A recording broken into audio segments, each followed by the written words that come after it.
For the better part of 3 centuries, the defining sound of a medieval battlefield was the thunder of hooves.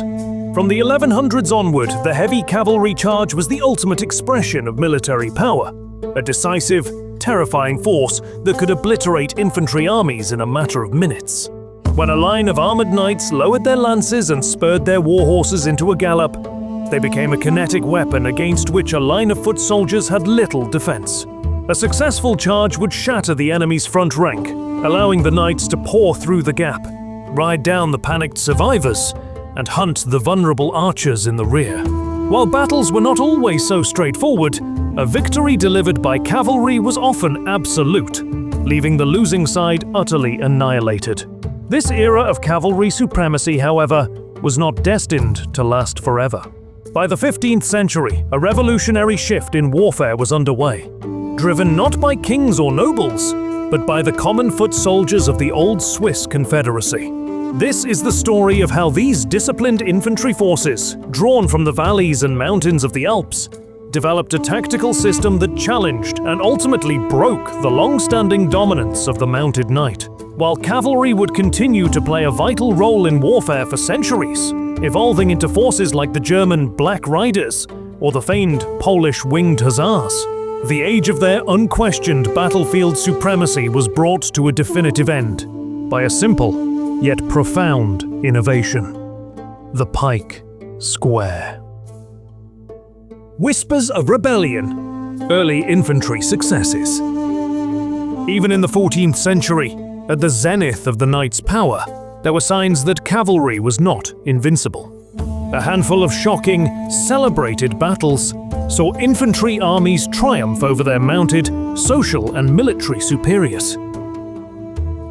These victories, however, were exceptions that proved the rule. They invariably depended on special circumstances, clever engineering, or favorable terrain, rather than a true tactical parity between foot and horse. The Battle of the Golden Spurs in 1302 stands as a prime example. Here, a citizen militia from the cities of Flanders faced a formidable army of French knights. Barrett, understanding their disadvantage on open ground, meticulously prepared their battlefield near Kortrijk. They anchored their position behind a series of streams and dug a maze of concealed ditches and pits. When the French knights charged, their momentum was completely negated by the treacherous, broken terrain. Mired in the mud and unable to coordinate, they were systematically pulled from their horses and killed by the Flemish infantry. The victory was so complete that the victors collected over 500 Golden Spurs from the fallen French nobility, giving the battle its iconic name. Across the North Sea, Scottish and English armies achieved similar successes. At Bannockburn in 1314, Robert the Bruce's Scots used a narrow, marshy battlefield and camouflaged pits to funnel and disrupt the English cavalry, allowing their tightly packed spear formations, schiltrons, to hold their ground and win the day.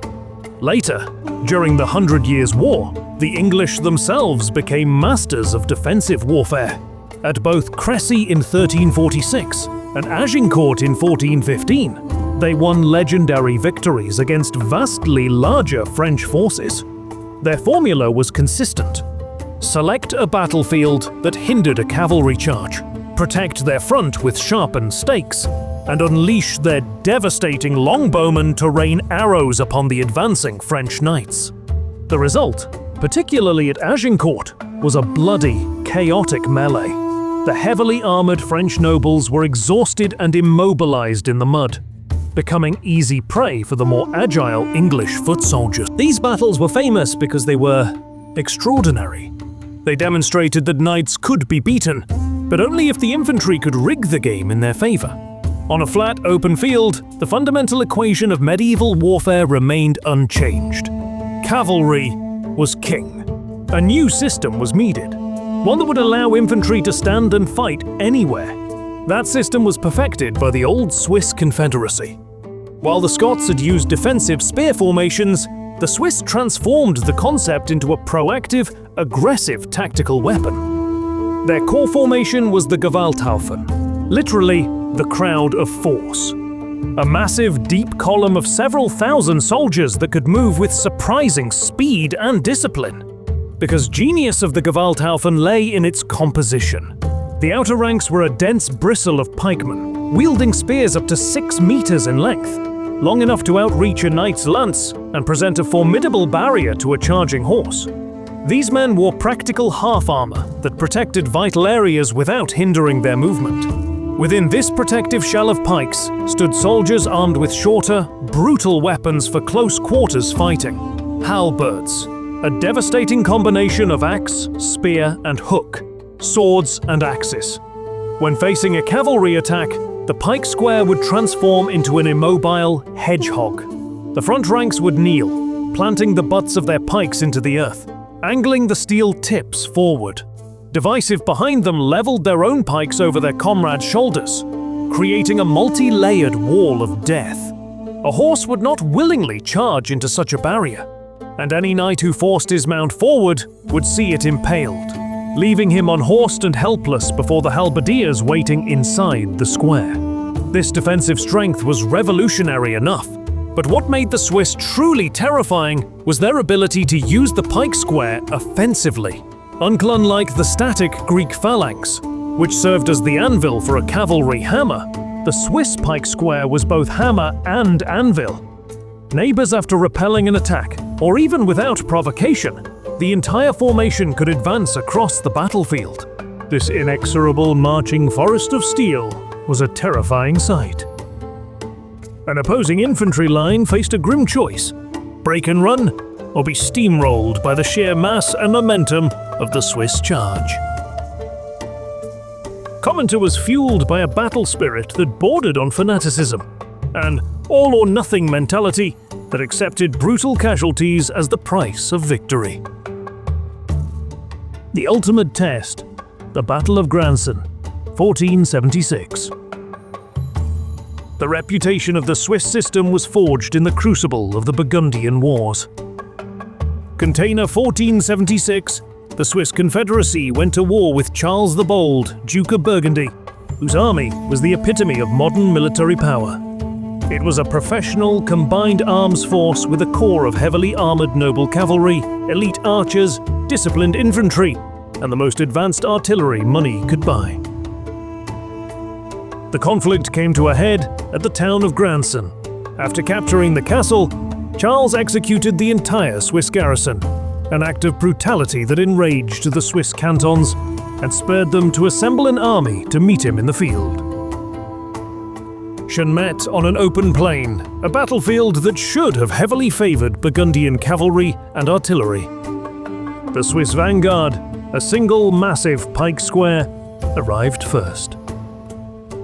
In Juice's incredible discipline, it formed up and withstood a heavy bombardment from Burgundian cannons, stoically closing ranks as men were torn apart by cannonballs.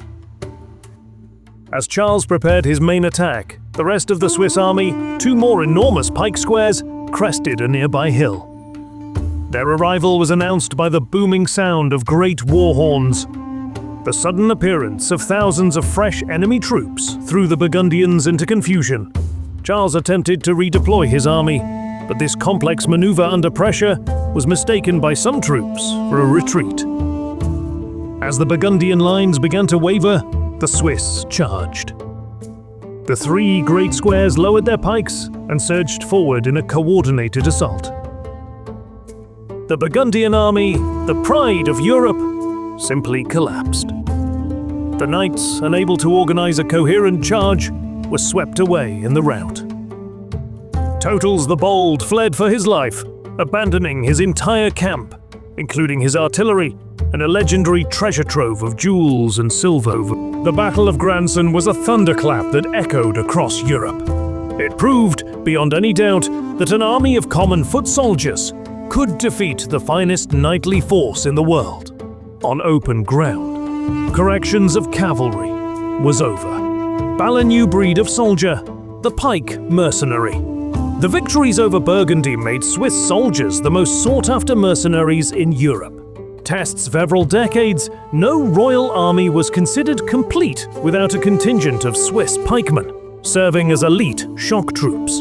Controversies of France and Spain hired Swiss captains to train their own infantry, and the Swiss model was widely copied.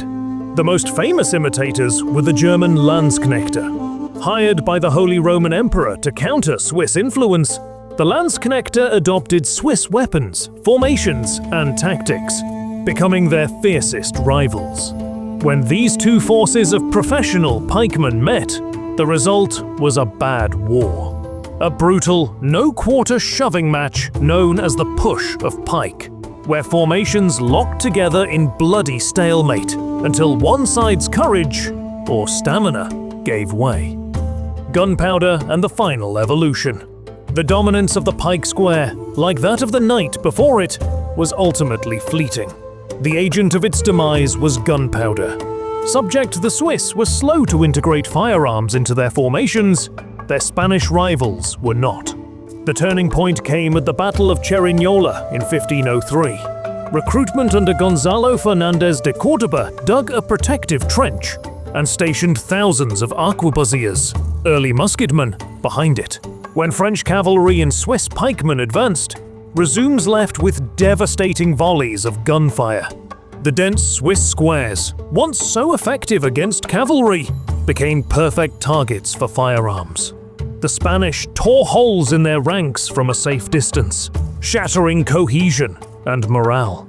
The attack collapsed. The Swiss suffered a catastrophic defeat.